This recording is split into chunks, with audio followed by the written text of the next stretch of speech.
say NPP for me who say Reverend no jira ji achinye or say me tie kura the press conference man tie bi. Because there is no need. Nana unim say changes beba ye and I'll support my bill in that wa bepem na in the opposition. Why don't you force the president? Why don't you encourage the president? Why don't we yen nyina yan ko say yen nya de ni front en krofo ebay omunya bibi o meden o meye frim.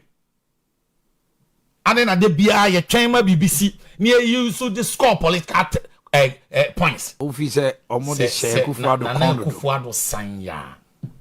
Ka debate we free never. Kema. Enka minia reverend Forson na Akufo Addo mane sanya. Kanani abring kebeda ba. O man, o ma me kura. Onye aduane na wa amma wa. Enye news. Because aduane no nya wanya den. O ma udada. But o ma me ye aduane na wa amma wa. E kan sempa. Obi abu ma me so ekohwini. Okay, she say. Yes. O man, me can say problem aba no. NPP ni na Akufo Addo so kam. It is a normal changes are. Ye can NDC de o masi o mbo me ba wo so. Ba yen kan wo se na Akufo Addo so anya de. Na ne da ho ye den. O man so san ya. De ye film promotion ni wan na ye film no. Kebeba. Ke bia Afenyo omo anyina aka wo so omo koya amendment. Yes, I am amendment say kenye se na eba. Yatna wa ya san Papa nyina ka wen science why na wo Ghana no support to this bill. Na chere say na Akufo Addo science ko benya problem. I thought that let's sound so a friend say ill political. Yes. Asofo techre kremofo techre sebi me nana Kwaku bonsam traditional native ifo nyina techre yempe. No, all the backing.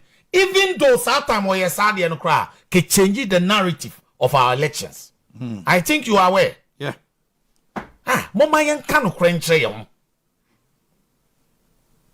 Ama yon said that yina yan sign no. Eka wona senkene ye be lusu prokra na nye lusu ye lusu ye.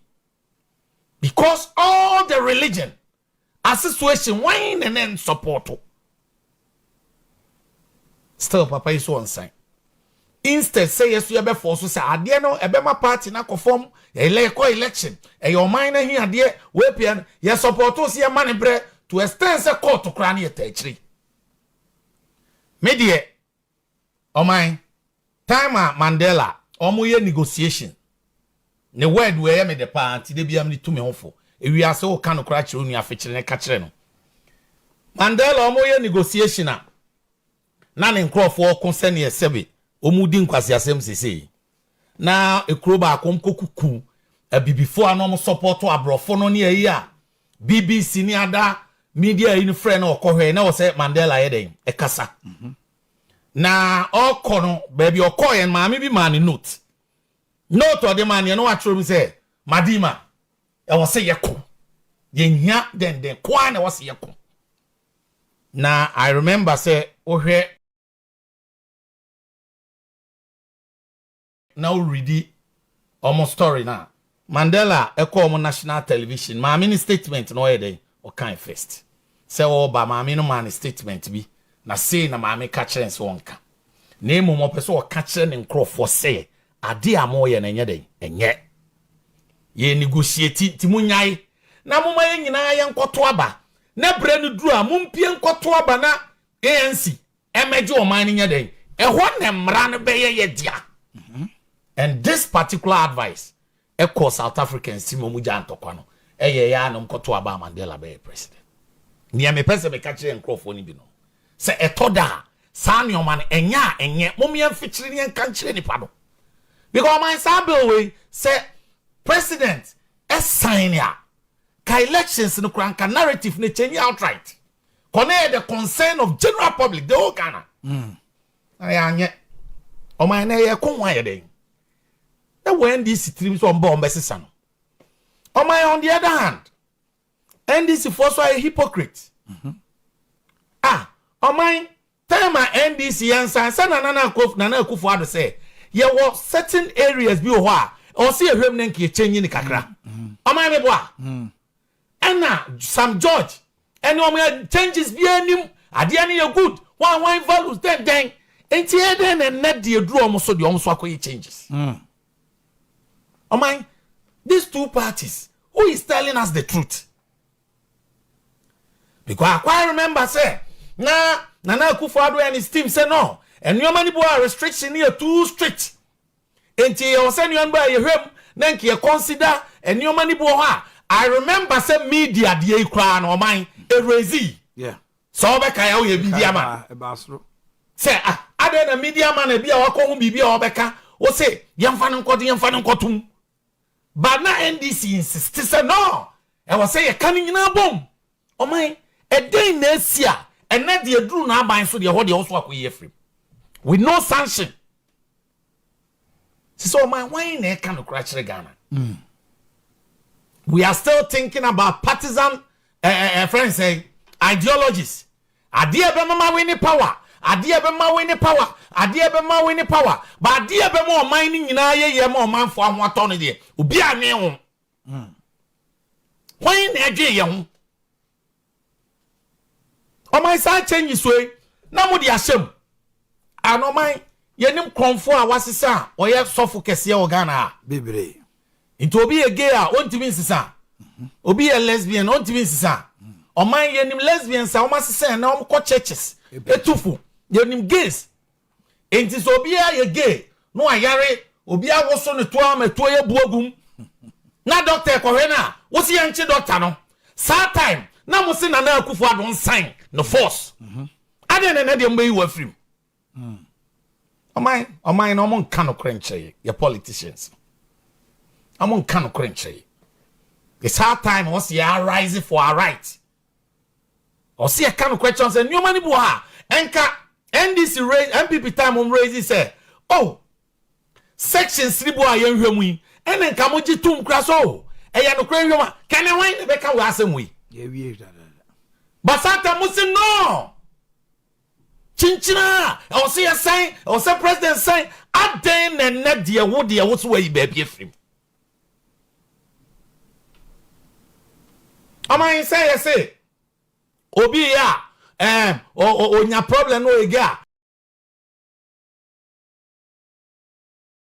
ana lesbian ka man follow ya kra oma minim akoya oye TikTok ibi or dress it so ba or the any business why na oye aduane ho ye dey duru am tan hwe but ma hu so was bibi such person or the any promotion happen aduane adia now friend now say oh man kwan man ncheche ma de kronti a wa address sa moment a hu so wa address sa na watchina sa time na nyina ashem se sa de na obi a yenchi straight na do ne NPP for so yenwem ne nkenya changes kakra o say no ade ne ne de o de obi change no ama ye otchere fair na kra de say demonstration akofom ye war school na meta hu bi ye we Mr. Smart no be as Mr. Smart police for your demonstration mema nyina address say ma aboduku obekai no mo nam kro Harry so ya time na me uba Harry so ya we news abonje police for no the kai sa anyum no ba na nipa ni bi dress sa na okohu na wo se ya nche no ana eti sen enti nyoma ni bi o ma ana party no NPP mpanimfo raise say yenya abotre hwem a na ye legitimate but this for antiasie enti den na ba ya minia ye muso se den na ba na de wo se wo de ekwayi frame because I'm rano cry me kai oslo usu de bi raise yes ye de mra bia be hjem se just ase wo ni hu kan ni kra no say anal sex which is to Ghanaians no boni but omum ye no say any other form of ade bia obeya enye direct you know there and on raise say ye won crofobia omu use sex toys no ne ade na je see ano Ghana into okorezi asem senti say obi komo obi blow job so a eno so oba be ka say gay sem ni bia na Okay, masa. I'm for no cry again. Oh, you're lesbian. Okasa wi ade chi anom so ege. And as ade no nyina ye free so. Enti osla no ege. Enti o man e man say your politics na ye no. Hey, wo ko kan say ya. The way I'm starting here. O man mutwa no to ha. When the NPP for become. O po bai. Aka no. Mo this side way so to nche NDC for no. That is why I'm still strong. Because I try to say the truth. Dear ye o dear bia na de be ma wo. Media me feel say na da ho no. Say NPP for me who say Reverend no gira gi achinye o say me tie kura the press conference man tie bi. Because there is no need. Nana unim say changes be by ye and I'll support my bill in that wa be pim na in the opposition. Why don't you force the president? Why don't you encourage the president? Why don't we yen nyina yan ko say yen nya de ni front en krofo ebay o munya bibi o meden o meye frim. And then de bia ye twen ma BBC near you so the score political points. Na NDC no so ayesi we enye mama yen hwe nyim frim ono se say enya no kra me say papa we wan ye me wan wo wiase ma ayi o man me hu bi da koye presentation bi o US Sam George on this LGB 111 Mr. Smart. Yeah, me sure. Me to me heard about 10 times. The way I was starting or presenting the intro near I say Kai. Look at what you are doing now.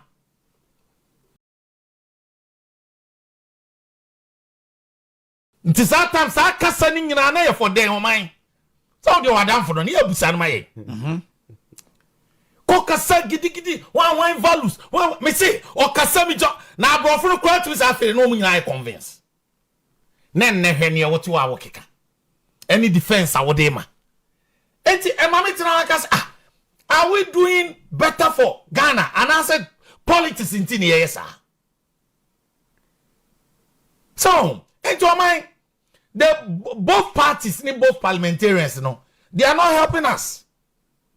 They are not helping us at all. Because me one say metis and nepa yemi ayariganum ne. Your friend say, sorry, Sam George. Non pa case we da ho na omo tes ase omunim he.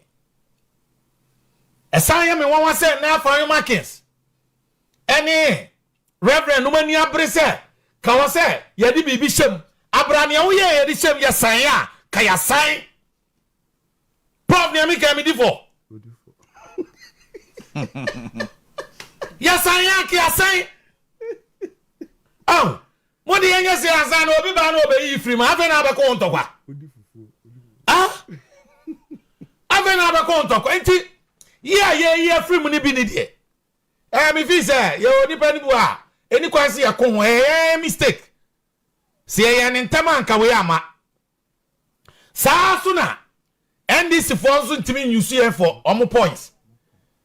Cause a new man, Mukika, now, one film in consensus, the ruling party then, erase. And your mom can, a friend say, oh, my debate by you.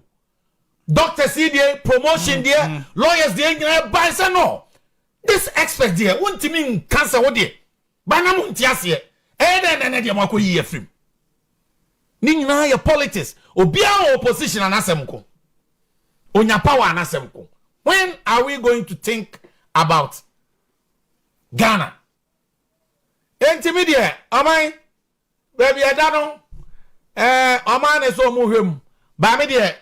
Near me happy ni say as far as omam koye sa woma yetimi chi no near de ni tum no e ho me okay omam ye ho adwuma mrani bi o ha kama me okay enti om na ekoye amendment president mi hwem o anemom onye na manim na ne also e non sign because Ghana for concern okay now famra no nya zo kotra you are na question wo he o man President Mahama Pa, a very communicating your friends, a president. Hey, na ye nam si ye mini paper na na dia no ho akire ni say hey President Mahamadu question unim say no dey best no ba answer kwa wani beji na my papa nam si ye na dia me president pa na I'm hey all right exactly. Thanks for watching. Like and share the video. You can also drop your comment. Please don't forget to subscribe. Click on the bell to turn on the notification.